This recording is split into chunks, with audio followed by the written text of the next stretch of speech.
And reward placement is simply where we deliver rewards over an extended period of time, right? So on any one particular repetition, where you deliver the reward is not that important. Meaning, if I'm healing with my dog and my dog's healing and I release my dog and throw a toy to my right out in front of me as a reward, doing that once doesn't do anything. Doing that 100 times affects the behavior. And so long-term reward placement, where we deliver the reward repeatedly over time, will affect the behavior. And there's a reason for this. So technically, if I was using my marker, my conditioned reinforcer, perfectly, and I knew exactly what I wanted to see, I set my criteria perfectly, and I only marked and rewarded when the dog was doing exactly what I wanted, then it wouldn't matter where you produce the reward, right? So if my dog lays down in front of me and I say yes and throw a toy over there or give him a piece of food over here to my right side or any of those things, if I held that criteria and my dog was always straight and just down in front of me just the way I wanted and I never rewarded anything else, then I would be fine. It wouldn't matter where I rewarded the dog. But it's impossible to be that way. It's impossible to have 100% clear criteria. And it's impossible to consistently enforce that criteria. So what's going to happen is if my dog lays down in front of me and he's nice and straight and I say yes and I reward him over here to the right, and I do that 10 times in a row, on the 11th time he lays down, but he's a little tiny bit crooked facing the direction he expects the reward to go. He expects the reward to be over on the right.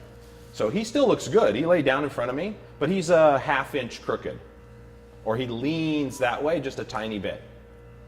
And of course, most of the time, you don't see that.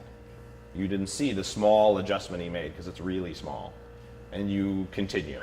And gradually, he goes, and now every time you say lay down, he lays down sideways in front of you facing your right side.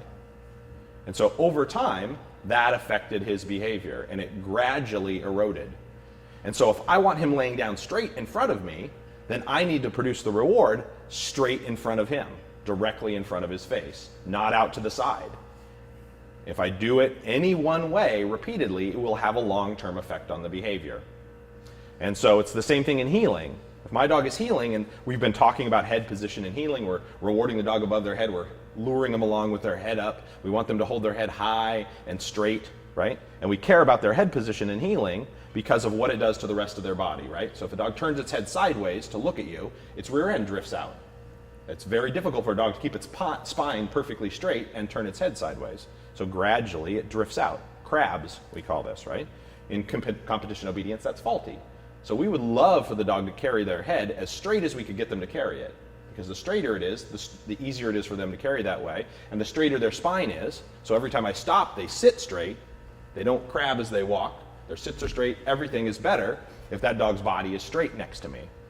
Well, here's the dog's head like this. If I say yes and reward them over here with my right hand, they want to gradually get closer and closer to that. So it's really good.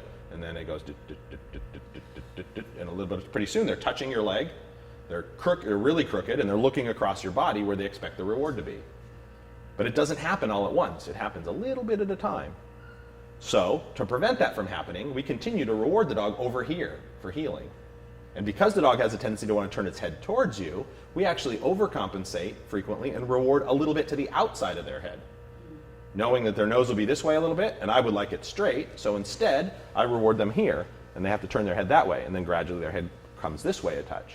And then if their head's straight, I can reward them exactly where they are. And I can maintain that behavior based on where I deliver the reward.